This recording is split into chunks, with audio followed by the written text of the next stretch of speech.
ನಮಸ್ಕಾರ. ವಿಡಿಯೋ ನೋಡುವಂತ ಎಲ್ಲ ಆತ್ಮೀಯ ವೀಕ್ಷಕರಿಗೆ ಇವತ್ತಿನ ವಿಡಿಯೋದಲ್ಲಿ ನಿಮಗೆ ಏನು ಕಲಿಸಿಕೊಡ್ತಾ ಇದ್ದೀನಿ ಅಂದ್ರೆ ಪಾಸ್ಪೋರ್ಟ್ ಸೈಜ್ ಫೋಟೋವನ್ನ ನಾವು ಯಾವ ರೀತಿಯಾಗಿ ಮಾಡಬಹುದು ಅನ್ನುವಂತ ವಿಧಾನವನ್ನ ಸಂಪೂರ್ಣವಾಗಿ ಕಲಿಸಿಕೊಡ್ತಾ ಇದ್ದೀನಿ. ಮೊದಲಿಗೆ ನಿಮ್ಮ ಕಂಪ್ಯೂಟರ್ ಅಲ್ಲಿ ಇರುವಂತಹ ಫೋಟೋಶಾಪ್ ಸಾಫ್ಟ್ವೇರ್ ವನ್ನ ಸಂಪೂರ್ಣವಾಗಿ ಓಪನ್ ಮಾಡ್ಕೊಳ್ಳಿ. ನಾನು ಸ್ಟಾರ್ಟ್ ಬಟನ್ ಮೇಲೆ ಕ್ಲಿಕ್ ಅನ್ನ ಮಾಡಿಕೊಂಡು ಆಲ್ ಪ್ರೋಗ್ರಾಮ್ ಅಲ್ಲಿ ಹೋಗಿ ಇಲ್ಲಿಂದ ಅಡೋಬ್ ಫೋಟೋಶಾಪ್ 7.0 ಅನ್ನುವಂತ ಒಂದು ಸಾಫ್ಟ್ವೇರ್ ವನ್ನ ಓಪನ್ ಮಾಡ್ಕೋತೀನಿ. ಅಂದ್ರೆ ಫೋಟೋಶಾಪ್ ಒಳಗಡೆನೆ ನಾವು ಏನ್ ಮಾಡ್ತೀವಿ, ಪಾಸ್ಪೋರ್ಟ್ ಸೈಜ್ ಫೋಟೋವನ್ನ ರೆಡಿ ಮಾಡ್ಕೋಬೇಕಾಗ್ತದೆ. ಓಕೆ, ಈ ರೀತಿಯಾಗಿ ಸಂಪೂರ್ಣವಾಗಿ ನಮಗೆ ಒಂದು ಫೋಟೋಶಾಪಿನ ಸಾಫ್ಟ್ವೇರ್ ಸಂಪೂರ್ಣವಾಗಿ ಓಪನ್ ಆದ ನಂತರ ಈಗ ಏನ್ ಮಾಡಬೇಕಾಗಿದೆ, ನಾವು ಪಾಸ್ಪೋರ್ಟ್ ಸೈಜ್ ಫೋಟೋವನ್ನ ರೆಡಿ ಮಾಡಬೇಕಾಗಿದೆ. ಯಾರ ಒಂದು ಪಾಸ್ಪೋರ್ಟ್ ಸೈಜ್ ಫೋಟೋ ರೆಡಿ ಮಾಡಬೇಕಾಗಿದೆ ಅವರ ಒಂದು ಫೋಟೋವನ್ನ ನೀವೇನ್ ಮಾಡಬೇಕು, ಮೊದಲ ನಿಮ್ಮ ಕಂಪ್ಯೂಟರ್ ಒಳಗ ಆ ಒಂದು ಫೋಟೋ ತಗೊಂಡು ಸೇವ್ ಮಾಡಿ ಇಟ್ಕೊಂಡಿರ್ಬೇಕ. ಗೊತ್ತಾಗ್ತದ ನಾನೇನ್ ಮಾಡಿದ್ದೇನೆ, ಆ ಒಂದು ಫೋಟೋವನ್ನ ಇಲ್ಲಿ ಸಂಪೂರ್ಣವಾಗಿ ಇಟ್ಕೊಂಡಿದ್ದೇನೆ. ಇಲ್ಲಿ ಸಾಕಷ್ಟು ಫೋಟೋಸ್ ಗಳು ಕೂಡ ಅದಾವ. ಇದರ ಒಳಗ ಈ ಒಂದು ಫೋಟೋವಿಗೆ ನಾನೇನ್ ಮಾಡಬೇಕಾಗಿದೆ, ಪಾಸ್ಪೋರ್ಟ್ ಸೈಜ್ ಫೋಟೋವನ್ನ ಮಾಡಬೇಕಾಗಿದೆ.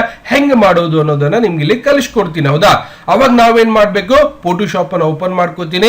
ಓಪನ್ ಮಾಡಿದ ನಂತರ ಆಗ್ಲೇ ಇರುವಂತ ಅಂದ್ರೆ ಡೆಸ್ಕ್ಟಾಪ್ ಮೇಲೆ ಇರುವಂತ ಫೋಟೋವನ್ನ ಇಲ್ಲಿ ಓಪನ್ ಮಾಡ್ಕೋಬೇಕು. ಅಂದ್ರೆ ಯಾವ ವ್ಯಕ್ತಿಯ ಒಂದು ಪಾಸ್ಪೋರ್ಟ್ ಸೈಜ್ ಫೋಟೋವನ್ನ ಮಾಡ್ತಾ ಇದ್ದೀರೋ ಆ ಒಂದು ವ್ಯಕ್ತಿಯ ಫೋಟೋ ನಿಮ್ಮ ಕಂಪ್ಯೂಟರ್ ಒಳಗೆ ಆಲ್ರೆಡಿ ಇರಬೇಕಾಗ್ತದ. ಇತ್ತು ಅಂದ್ರೆ ಅದನ್ನ ಇಲ್ಲಿ ತಗೊಂಡ್ ಬಂದು ಎಡಿಟ್ ಮಾಡಿ ಪಾಸ್ಪೋರ್ಟ್ ಸೈಜ್ ಫೋಟೋ ನೀವು ರೆಡಿ ಮಾಡ್ಕೋಬಹುದು. ಹೆಂಗ್ ಮಾಡೋದ್ರಿ ಅಂದ್ರೆ ಫೈಲ್ ಒಳಗೆ ಹೋಗಿ ನೀವೇನ್ ಮಾಡ್ಬೇಕು, ಓಪನ್ ಮೇಲೆ ಕ್ಲಿಕ್ ಅನ್ನ ಮಾಡ್ಬೇಕು.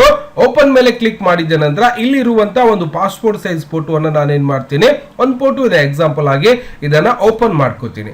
ಓಪನ್ ಮಾಡಿದ ನಂತರ ಈ ರೀತಿಯಾಗಿ ನನಗೆ ಒಂದು ಫೋಟೋ ಓಪನ್ ಆಗುತ್ತೆ. ಇದನ್ನ ಮ್ಯಾಕ್ಸಿಮೈಸ್ ಮಾಡ್ಕೊಳ್ಳಿ. ಮಾಡಿದ ನಂತರ ಇವಾಗ ಏನ್ ಮಾಡ್ಬೇಕು, ಒಂದು ಪಾಸ್ಪೋರ್ಟ್ ಸೈಜ್ ಫೋಟೋ ಮಾಡ್ಬೇಕಂದ್ರೆ ಅದರದೇ ಆದಂತ ಒಂದು ಸೈಜ್ ಅನ್ನ ನಾವಿಲ್ಲಿ ಮೆನ್ಷನ್ ಮಾಡ್ಬೇಕಾಗ್ತದೆ. ಸುಮ್ನೆ ಯಾವ್ದೋ ಒಂಥರ ಕಟ್ ಮಾಡ್ಕೊಂಡು ಇಲ್ಲಿಂದ ಇಷ್ಟು ಕಟ್ ಮಾಡಿ ಪಾಸ್ಪೋರ್ಟ್ ಸೈಜ್ ಫೋಟೋ ಮಾಡ್ತಾ ಇದೀವಿ ಅಂತಲ್ಲ. ಹಾಗಾಗಿ ನೀವೇನ್ ಮಾಡ್ಬೇಕು, ಇದನ್ನ ಒಂದು ಸೈಜ್ ಒಳಗಡೆ ಕಟ್ ಮಾಡ್ಬೇಕಾಗಿತ್ತು ಅಂದ್ರೆ ಇಲ್ಲಿ ಕ್ರಾಫ್ಟ್ ಟೂಲ್ ಅಂತ ಸಿಗತ್ತೆ. ಅಂದ್ರೆ ಕಟ್ ಮಾಡುವಂತ ಟೂಲ್ಸ್, ಕ್ರಾಫ್ಟ್ ಟೂಲ್ ಮೇಲೆ ಕ್ಲಿಕ್ ಮಾಡ್ಕೊಂಡು ಹೈಟ್ ವಿಡ್ತ್ ಸೈಜ್ ಇಟ್ಕೋಬೇಕು. ನಾವು ಎಲ್ಲಿ ವಿಡ್ತ್ ಬಂದ್ಬಿಟ್ಟು 1.5 ಇಂಚ್ IN ಅಂತ ಟೈಪ್ ಮಾಡಬೇಕು. ಇಲ್ಲಿಂದ ಹೈಟ್ ಬಂದ್ಬಿಟ್ಟು 2. ಓಕೆ, 2 ಅಷ್ಟೇ ಇಟ್ಕೊಂಡ್ಬಿಡಿ. 2 ಇಂಚ್ ಅಂತ ನಾನು ಏನ್ ಮಾಡ್ತೀನಿ, ಇದನ್ನ ಇಂಚ್ ಅಂತ ಇಟ್ಕೊಂಡ್ಬಿಡ್ತೀನಿ. ರೆಸಲ್ಯೂಷನ್ 300 ಅನ್ನ ಇಟ್ಕೋತೀನಿ. ಇಷ್ಟನ್ನ ಇಟ್ಕೊಂಡು ನೀವು ಡೈರೆಕ್ಟ್ ಆಗಿ ಇವಾಗ ಡ್ರ್ಯಾಗ್ ಮಾಡಿದ್ರೆ ನೋಡಬಹುದು ಈ ರೀತಿಯಾಗಿ ಕಟ್ ಆಗ್ಲಿಕ್ಕೆ ಶುರು ಆಗ್ತದೆ. ಕಟ್ ಆಗಿಲ್ಲ, ನಾವು ಸೆಲೆಕ್ಷನ್ ಮಾಡ್ಕೋಬೇಕು. ಎಷ್ಟು ಬೇಕು ನನ್ಗೆ ಅಷ್ಟು ಫೋಟೋವನ್ನ ನೀವು ಸೆಲೆಕ್ಷನ್ ಮಾಡ್ಕೊಂಡು ಇದನ್ನ ಕಟ್ ಮಾಡ್ಕೋಬಹುದು. ತಿಳಿತಾ ಇದೆಯಾ?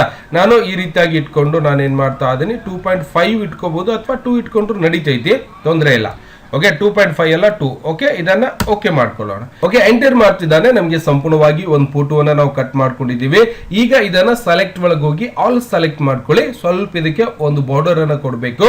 ಎಡಿಟ್ ಒಳಗೆ ಹೋಗಿ ಇಲ್ಲಿಂದ ಸ್ಟ್ರೋಕ್ ಮೇಲೆ ಕ್ಲಿಕ್ ಅನ್ನ ಮಾಡ್ಕೊಂಡು ವೈಟ್ ಸೆಲೆಕ್ಷನ್ ಮಾಡ್ಕೊಂಡು ಒಂದು 20 ಸ್ಟ್ರೋಕ್ ಅನ್ನ ಕೊಡಿ. ಅಂದ್ರೆ ಈ ರೀತಿಯಾಗಿ ಸ್ವಲ್ಪ ಸ್ಟ್ರೋಕ್ ಕೊಡ್ಬೇಕು. ಕತ್ರಿ ತಗೊಂಡು ಕಟ್ ಮಾಡಕ್ ಜಾಗ ಬೇಕಿಲ್ಲ, ಹಂಗಾಗಿ ಸ್ವಲ್ಪ ಸ್ಟ್ರೋಕ್ ಅನ್ನ ಕೊಡಿ. ಅದಾದ ನಂತರ ಏನ್ ಮಾಡ್ಬೇಕು, ಎಡಿಟ್ ಒಳಗೆ ಹೋಗಿದ್ದನ್ನ ಡಿಫೈನ್ ಪ್ಯಾಟರ್ನ್ ಅಂತ ಸಿಗುತ್ತೆ ನಿಮ್ಗೆ. ಈ ಒಂದು ಡಿಫೈನ್ ಪ್ಯಾಟರ್ನ್ ಮೇಲೆ ಕ್ಲಿಕ್ ಅನ್ನ ಮಾಡ್ಕೊಂಡು ಈ ಒಂದು ಫೋಟೋವಿನ ಹೆಸರು ರಾಜು ಅಂತ ನಾನು ಏನ್ ಮಾಡ್ತೀನಿ, ಸಂಪೂರ್ಣವಾಗಿ ಸೇವ್ ಮಾಡ್ಕೋತೀನಿ. ಡಿಫೈನ್ ಪ್ಯಾಟರ್ನ್ ಅಲ್ಲಿ ಸೇವ್ ಮಾಡ್ಕೊಂಡ ಅದಾದ ನಂತರ ಫೈಲ್ ಒಳಗೆ ಹೋಗ್ಬೇಕು. ಒಂದು ಹೊಸ ಪೇಜ್ ಅನ್ನ ತಗೋರಿ. ಇಲ್ಲಿಂದ ನೀವೇನ್ ಮಾಡ್ಬೇಕು, 4/6 ಅನ್ನ ಸೆಲೆಕ್ಷನ್ ಮಾಡ್ಕೋಬೇಕು. ಹೈಟ್ ವಿಡ್ತ್ ಏನಿದೆಯಲ್ಲ ಸ್ವಲ್ಪ ಚೇಂಜ್ ಮಾಡ್ತೀನಿ. ನಾನು ಮೇಲ್ಗಡೆ 6 ಕೆಳಗಡೆ 4 ಮಾಡ್ಕೋತೀನಿ. 300 ರೆಸಲ್ಯೂಷನ್ ಇರಲಿ. ಓಕೆ ಮೇಲೆ ಕ್ಲಿಕ್ ಮಾಡೋಣ, ಮ್ಯಾಕ್ಸಿಮೈಸ್ ಮಾಡ್ಕೊಳ್ಳೋಣ. ಈಗ ಏನ್ ಮಾಡ್ಬೇಕು, ಆಗ್ಲೇ ನಾವು ಡಿಫೈನ್ ಪ್ಯಾಟರ್ನ್ ಮಾಡಿದೀವಲ್ಲ ಅದನ್ನ ಓಪನ್ ಮಾಡ್ಕೋಬೇಕು. ಇಲ್ಲಿಂದ ಎಲ್ಲಿ ಹೋಗ್ಬೇಕು, ಅದನ್ನ ಇಲ್ಲಿ ಎಡಿಟ್ ಒಳಗೆ ಹೋಗಿ ಫಿಲ್ ಅಂತ ಬರುತ್ತೆ. ಇಲ್ಲಿಂದ ನೋಡಬಹುದು ಫಿಲ್ ಅಂತ ಸಿಗುತ್ತೆ. ಇದರ ಮೇಲೆ ಹೋಗ್ರಿ. ಇಲ್ಲಿಂದ ಫಾರ್ಗ್ರೌಂಡ್ ಕಲರ್ ಇರೋದನ್ನ ಪ್ಯಾಟರ್ನ್ ಸೆಲೆಕ್ಷನ್ ಮಾಡ್ರಿ. ಇಲ್ಲಿ ಆಟೋ ಪ್ಯಾಟರ್ನ್ ಸೆಲೆಕ್ಷನ್ ಮಾಡಿದ ನಂತರ ಕಸ್ಟಮ್ ಪ್ಯಾಟರ್ನ್ ಮೇಲೆ ಹೋಗಿ ನೀವು ಲಾಸ್ಟಿಗೆ ಒಂದು ಫೋಟೋ ಬಂದಿರತ್ತೆ, ಸೆಲೆಕ್ಷನ್ ಮಾಡ್ಕೊಂಡು ಓಕೆ ಮಾಡ್ಕೊರಿ. ಆಟೋಮೆಟಿಕ್ ಆಗಿ ನಮ್ಗೆ ಇಲ್ಲಿ ಪಾಸ್ಪೋರ್ಟ್ ಸೈಜ್ ಫೋಟೋ ಬಂದ್ಬಿಡ್ತಾವ. ಇಷ್ಟು ಸಿಂಪಲ್ ಆಗಿ ನಾವೇನ್ ಮಾಡ್ಬೋದು, ಫೋಟೋಶಾಪ್ ಅಲ್ಲಿ ಪಾಸ್ಪೋರ್ಟ್ ಸೈಜ್ ಫೋಟೋವನ್ನ ರೆಡಿ ಮಾಡ್ಕೋಬಹುದು. ಇನ್ನೊಂದು ಯಾವ ರೀತಿಯಾಗಿ ಅಂದ್ರೆ ಇದನ್ನ ಕ್ಲೋಸ್ ಮಾಡ್ಕೊಳ್ಳಿ. ಓಕೆ, ಇದನ್ನ ಕ್ಲೋಸ್ ಮಾಡ್ಕೊಂಡು ಇದನ್ನೇನ್ ಮಾಡ್ಕೊಂಡಿದ್ದೀರಲ್ಲ ಇದನ್ನ ನೀವೇನ್ ಮಾಡ್ಕೋಬೇಕು, ಇದನ್ನ ಕಟ್ ಮಾಡ್ಕೊಂಡ್ಬಿಡಿ. ಇಲ್ಲಿಂದ ಕಟ್ ಮಾಡಿದ ನಂತರ ಒಂದು ಫೈಲ್ ತಗೊಳ್ಳಿ, ನ್ಯೂ ಪೇಜ್. ಇಲ್ಲಿಂದ ನೀವೇನ್ ಮಾಡ್ಬೇಕು, 4/6 ಅಲ್ಲಿ 4 ಫೋಟೋ ಕೊಡ್ತಾವ. ಮೇಲ್ಗಡೆದು 6, ಕೆಳಗಡೆದು 4 ಮಾಡ್ಕೊಂಡು ಇದನ್ನ ಓಕೆ ಮಾಡ್ಕೊರಿ, ಮ್ಯಾಕ್ಸಿಮೈಸ್. ಈ ಕಾಪಿ ಮಾಡಿರುವಂತದ್ದು ಎಡಿಟ್ ಒಳಗೆ ಹೋಗಿ ಪೇಸ್ಟ್ ಮಾಡ್ಕೊಂಡ್ಬಿಡು. ಈ ಒಂದು ಫೋಟೋ ಇಲ್ಲಿ ಬರ್ತದೆ. ಇದೇ ಫೋಟೋ ಡೂಪ್ಲಿಕೇಟ್ ಮಾಡ್ಕೊಂಡ್ಬಿಡೋದು. Ctrl+J ಮಾಡೋದು, ಡೂಪ್ಲಿಕೇಟ್ ಆಗ್ತದೆ. ಈ ರೀತಿಯಾಗಿ ತಂದು ನೀವೇನ್ ಮಾಡ್ಬೋದು, ಇಡಬಹುದು. Ctrl+J ಮಾಡೋದು, ಮತ್ತೆ ಈ ರೀತಿಯಾಗಿ ನೀವು ಸರ್ಚ್ ಏನ್ ಮಾಡೋದು, ಇದನ್ನ ಇಟ್ಕೋಬಹುದು. ಮತ್ತೆ Ctrl+J ಮಾಡೋದು, ಮತ್ತೆ ಸರಿಸಿ ಈ ರೀತಿಯಾಗಿ ನೀವೇನ್ ಮಾಡ್ಬೋದು, ಇದನ್ನ ಅಡ್ಜಸ್ಟ್ಮೆಂಟ್ ಅನ್ನ ಮಾಡ್ಬೋದು. ಗೊತ್ತಾಗ್ತದ್ರಿ ನೋಡಿ, ಎಷ್ಟು ಚೆನ್ನಾಗಿ ಅಡ್ಜಸ್ಟ್ಮೆಂಟ್ ಆಗ್ಬಿಡತ್ತೆ. ಆಮೇಲೆ ಎಲ್ಲ ಲೇಯರ್ ಗಳನ್ನ ಸೆಲೆಕ್ಷನ್ ಮಾಡ್ಕೊಂಡು ನೀವೇನ್ ಮಾಡ್ಬೋದು, ನಿಮ್ಗೆ ಎಷ್ಟು ಬೇಕೋ ಅಷ್ಟು ಅಡ್ಜಸ್ಟ್ಮೆಂಟ್ ಅನ್ನ ನೀವೇನ್ ಮಾಡ್ಬೋದು, ಇದನ್ನ ಮಾಡ್ಕೋಬಹುದು. ಗೊತ್ತಾಗ್ತದ್ರಿ. ಬಹಳ ಈಸಿ ಆಗಿರುವಂತ ಒಂದು ಪಾಸ್ಪೋರ್ಟ್ ಸೈಜ್ ಫೋಟೋನ ಯಾರು ಬೇಕಾದವರು ಕೂಡ ನೀವೇನ್ ಮಾಡಬಹುದು, ಇವುಗಳನ್ನ ಎಡಿಟ್ ಮಾಡ್ಕೋಬಹುದು. ಸರ್ ಕೆಳಗಡೆನೂ ಬೇಕಲ್ರಿ ಅಂದ್ರೆ ಇವು 4 ಲೇಯರ್ ಒಂದ್ ಮಾಡ್ಕೊಳ್ಳೋಣ. ಒಂದ್ ಮಾಡ್ಬೇಕು ಅಂದ್ರೆ ಲೇಯರ್ ಒಳಗೆ ಹೋಗಿ ಮರ್ಜ್ ಡೌನ್ ಅಂತ ಸಿಗುತ್ತೆ ನಿಮ್ಗೆ. ಇಲ್ಲಿಂದ ಮರ್ಜ್ ಡೌನ್ ಇಲ್ಲಿ ಕಾಣಿಸ್ತಾ ಇದೆ ನೋಡ್ರಿ, ಅಂದ್ರೆ ಕೂಡ್ಕೊಂಡ್ಬಿಡ್ತಾವ. ಶಾರ್ಟ್ಕಟ್ ಏನದ ಕಂಟ್ರೋಲ್ ಇ ಅನ್ನ ಮಾಡ್ಕೊಂಡ್ರೆ ಮರ್ಜ್ ಡೌನ್. ಈಗ ಇದನ್ನ ಡುಪ್ಲಿಕೇಟ್ ಮಾಡ್ಕೊಡಿ, ಕಂಟ್ರೋಲ್ ಜೆ ಮಾಡ್ಕೊಳ್ಳೋದು ಮತ್ತೆ ಕೆಳಗಡೆ ಸರಿಸಿ ಇಟ್ಕೋಬಹುದು. ಸಿಂಪಲ್ ಆಗಿರುವಂತದ್ದು ಪಾಸ್ಪೋರ್ಟ್ ಸೈಜ್ ಫೋಟೋ ನಮ್ಗೆ ಇಲ್ಲಿ ರೆಡಿ ಆಗ್ಬಿಡ್ತದೆ. ಇದನ್ನ ಸೇವ್ ಮಾಡ್ಬೇಕಾಗಿತ್ತು ಅಂದ್ರೆ ಫೈಲ್ ಒಳಗೆ ಹೋಗಿ ಸೇವ್ ಆಸ್ ಮೇಲೆ ಕ್ಲಿಕ್ ಅನ್ನ ಮಾಡ್ಕೊಂಡು ಇದನ್ನ JPG ಒಳಗೆ ಸೇವ್ ಮಾಡ್ಕೊಂಡು ಡೆಸ್ಕ್ಟಾಪ್ ಮೇಲೆ ಸೇವ್ ಮಾಡಬೇಕಾಗಿದೆ. ಡೆಸ್ಕ್ಟಾಪ್ ಮೇಲೆ ಸೇವ್ ಮಾಡ್ಕೊಂಡು ನೀವೇನ್ ಮಾಡಬಹುದು, ಇದನ್ನ ಸೇವ್ ಮಾಡ್ಕೊಂಡ್ರೆ ಸಂಪೂರ್ಣವಾಗಿ ಸೇವ್ ಆಗಿಬಿಟ್ಟಿರ್ತದೆ.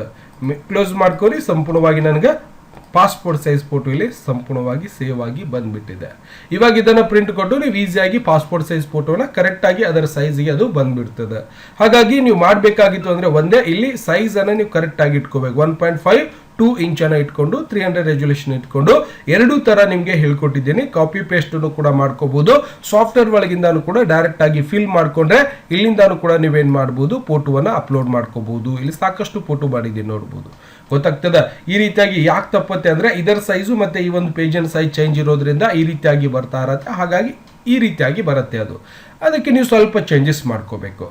ದಯವಿಟ್ಟು ವಿಡಿಯೋದಲ್ಲಿ ಹೇಳಿರುವಂತಹ ಪಾಸ್ಪೋರ್ಟ್ ಸೈಜ್ ಮಾಡುವಂತಹ ವಿಧಾನವನ್ನ ನಿಮ್ಗೆ ಇಷ್ಟ ಆಗಿತ್ತು ಅಂದ್ರೆ ವಿಡಿಯೋ ಲೈಕ್ ಮಾಡೋದನ್ನ ಮರಿಬಾರ್ದು. ಜೊತೆಗೆ ಮುಂದಿನ ವಿಡಿಯೋ ನೋಡಬೇಕಾಗಿತ್ತು ಅಂದ್ರೆ ಸಬ್ಸ್ಕ್ರೈಬ್ ಮಾಡೋದನ್ನ ಮರೆಯಬಾರ್ದು. ಜೊತೆಗೆ ಮತ್ತೆ ಸಿಗೋಣ ಮುಂದಿನ ವಿಡಿಯೋದಲ್ಲಿ. ನಮಸ್ಕಾರ. ವಿಡಿಯೋ ನೋಡುವಂತ ಎಲ್ಲ ಆತ್ಮೀಯ ವೀಕ್ಷಕರಿಗೆ.